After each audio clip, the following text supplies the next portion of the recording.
Bismillahirrahmanirrahim. Assalamualaikum warahmatullahi wabarakatuh.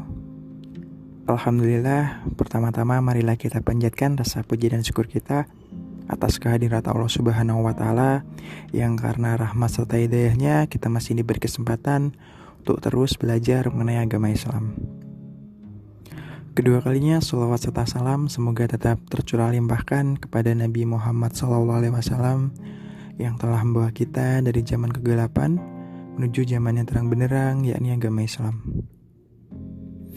Alhamdulillah, di podcast episode 14 ini kita akan berkisah dengan kisah yang berjudul Cap Jempol di Dalam Kubur. Dikisahkan ada seorang laki-laki kaya raya. Ketika ia akan mati, anak-anaknya datang kepadanya. Mereka berkumpul mengelilinginya. Laki-laki itu berpesan kepada mereka agar mereka saling menyayangi, agar jangan menyakiti sesama saudara. Mereka berjanji kepada orang tua mereka agar melaksanakan wasiat tersebut. Kemudian kematian datang menjemputnya. Ruhnya dicabut. Mereka menyiapkan jenazahnya, mereka memandikannya, mengkafaninya, dan melaksanakan sholat jenazah. Kemudian mereka membawanya ke kubur. Setelah mereka menguburnya, mereka pergi meninggalkan pemakaman. Tiba-tiba salah seorang anaknya memohon kepada saudara-saudaranya yang lain agar diizinkan turun ke kubur untuk memastikan bahwa pemakaman ayahnya telah benar-benar menghadap kiblat. Mereka pun memberi izin. Pemuda itu pun turun ke makam ayahnya. Tiba-tiba pemuda itu menghilang lebih dari 1/4 jam di dalam kubur ayahnya. Saudara-saudara yang lain mulai merasa cemas. Lalu salah seorang dari mereka memutuskan untuk turun ke kubur ayahnya untuk melihat apa yang sedang dilakukan saudaranya di dalam kubur itu. Ia dapati saudaranya itu telah meninggal dunia di samping ayahnya. Peristiwa itu bukanlah salah satu peristiwa yang mengherankan, karena ada yang lebih mengherankan daripada itu.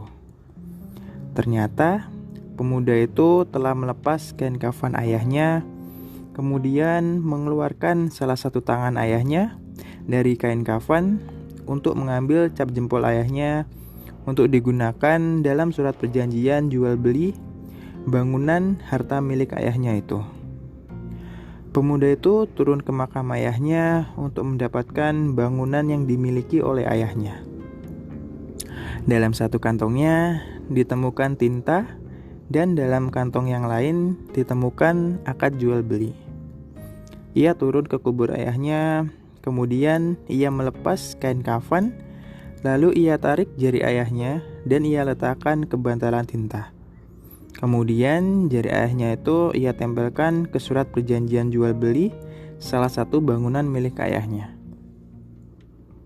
Sebelum ia keluar dari kubur dan membawa surat perjanjian tersebut, malaikat maut datang kepadanya ketika ia masih berada di dalam kubur.